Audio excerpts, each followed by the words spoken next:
안녕하세요. 빛으로 교회 동미라 사모입니다. 이 시간에는 욥기 22장 엘리바스의 세 번째 말부터 둘러보도록 하겠습니다. 4절 하나님이 너를 신문하시며 너를 책망하심이 너의 경건함 때문이냐? 내 악이 크지 아니하냐?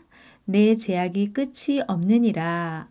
23절 내가 만일 전능자에게로 돌아가면 이라고 하면서 욥에게 교만을 회개하고 겸손하게 낮추라네요. 그랬더니 23장, 24장에 욥이 대답을 합니다. 나의 의로움을 아시는 하나님과 변론을 좀 하고 싶은데 하나님을 만날 수가 없다고요. 8절에 보니까 그런데 내가 앞으로 가도 그가 아니 계시고 뒤로 가도 보이지 아니하며 라고 기록되어 있어요.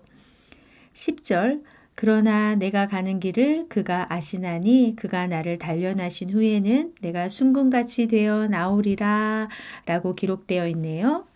제가 어릴 때는 이 말씀을 개역 한글 성경으로 암송했었는데요. 거기에는 나의 가는 길을 오직 그가 아시나니 그가 나를 단련하신 후에는 내가 정금같이 나오리라 라고 되어 있었어요. 저는 순금보다는 정금이라는 단어가 더 좋은데 왜 바꿨을까라고 생각하면서 혹시 다른 뜻이 있나 하고 어학사전을 찾아봤거든요. 그랬더니 다른 금속이 섞이지 아니한 순수한 금이라고 둘 다 똑같은 뜻을 가지고 있었어요. 그렇다면 다른 한글 번역 성경에는 어떻게 기록되어 있나 찾아보았는데요. 여러분, 한글 성경에는 개역 개정 성경, 개역 한글 성경, 현대어 성경, 새 번역 성경 등 다양한 번역본이 있고요. 영어 성경으로도 킹 제임스 버전 성경, NIV 성경, NLT 성경 등 다양한 번역본이 있다는 거 알고 계시죠? 그래서 저는 새 번역 성경을 찾아보았는데요. 거기에는 하나님은 내가 발 한번 옮기는 것을 다 알고 계실 터이니 나를 시험해 보시면 내게 흠이 없다는 것을 아실 수 있으련만이라고 기록되어 있더라고요. 현대어 성경도 비슷한 맥락으로 기록되어 있었고요. 지금까지 욥의 태도와 말들을 살펴보면 이 번역들이 좀 더 자연스럽지 않나 생각이 들었습니다. 물론 우리의 목적은 성경을 잘 읽고 잘 알기 위함이지 이게 맞다 저게 맞다 따지려는 게 아니잖아요. 산책을 하다 길이 막히면 이쪽으로도 돌아가 보고 저쪽으로도 돌아가 보면서 길을 찾는 것처럼요.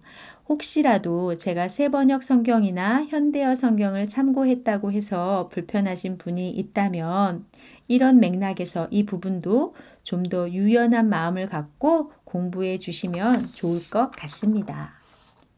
25장 빌닷이 세 번째 말을 합니다. 4절 그런즉 하나님 앞에서 사람이 어찌 의롭다 하며 라고 말하면서 끝까지 자신이 의롭다고 주장하는 욥을 책망합니다.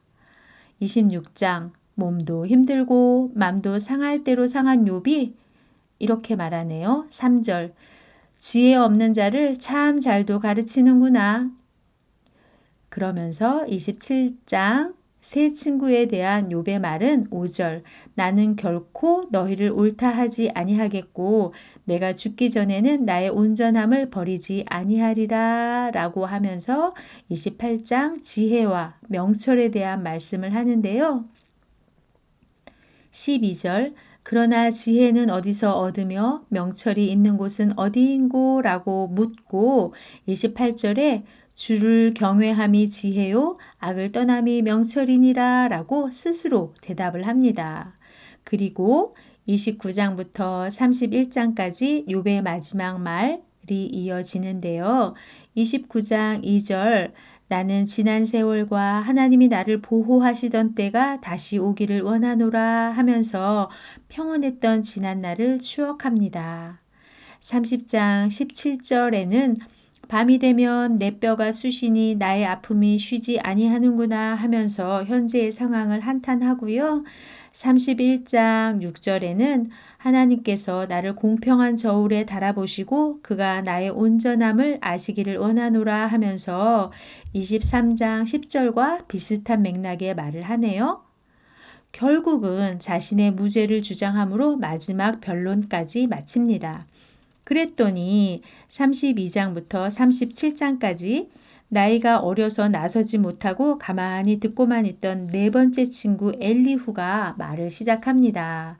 33장 9절 어른이라고 지혜롭거나 노인이라고 정의를 깨닫는 것이 아니니라 하면서 15절 하나님은 꿈으로, 19절 질병으로, 23절 중보자로 사람을 멸망치 않게 인도하신다고 이야기를 이어갑니다. 엘리바스, 빌닷, 소발처럼 인과응보나 권선징악을 주제로 욥을 책망하지는 않고 욥이 자신을 의롭다고 주장하는 것에 대해서 지적하면서 하나님은 우리를 훈련시키실 뿐 우리 인간은 하나님의 섭리를 알 수 없다고 말을 맺습니다. 엘리후가 말을 맺고 나니까 비로소 여호와께서 폭풍우 가운데서 욥에게 말씀하십니다. 욥기의 마지막 5번째 부분인데요. 38장부터 일단 41장까지 여호와께서 욥에게 말씀하십니다. 천지창조부터 자연의 섭리까지 쭉 짚어가시면서 계속되는 질문으로 욥의 무지와 무능을 깨닫게 하십니다. 그랬더니 42장 욥이 회개합니다. 5절 내가 주께 대하여 귀로 듣기만 하였사오나 이제는 눈으로 주를 배움나이다. 6절 회개하나이다로 마무리하고 있네요. 7절 결론 부분에 보면 하나님께서 새 친구를 책망하시면서 번제를 드리라고 하십니다. 그렇게 번제를 받으심으로 새 친구들까지 다 용서해 주시네요.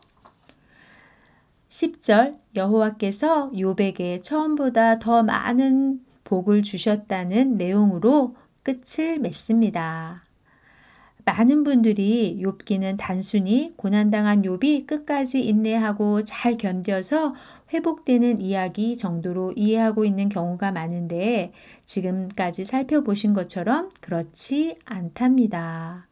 욥은 고통이 심해지니까 자기 생일도 저주하고 새 친구와 논쟁이 깊어질수록 본인이 하나님 앞에서 의롭다며 억울함을 호소하기도 합니다. 그러다가 결국은 하나님의 말씀 앞에 회개하고 하나님의 용서로 회복되는 이야기랍니다. 주체가 욥에게 있는 것이 아니고 하나님께 있다는 것 잊지 마시기 바랍니다. 그래서 제가 욥기의 주제는 신정론이라고 말씀드렸잖아요. 따라서 우리 성도는 의인의 고난이나 악인의 형통처럼 우리 눈으로는 도저히 이해할 수 없는 세상사를 바라보며 절망하거나 회의에 빠지지 말고요. 또 새 친구처럼 잘 알지도 못하면서 내 주관대로 떠들며 입술로 범죄하지도 말고요. 그 모든 일을 통하여 선을 이루시는 하나님을 믿고 경외하며 오늘을 열심히 살아내는 자세가 필요한 것 같습니다. 오늘도 수고하셨고요. 다음 시간에는 출애굽기로 만나도록 하겠습니다. 샬롬.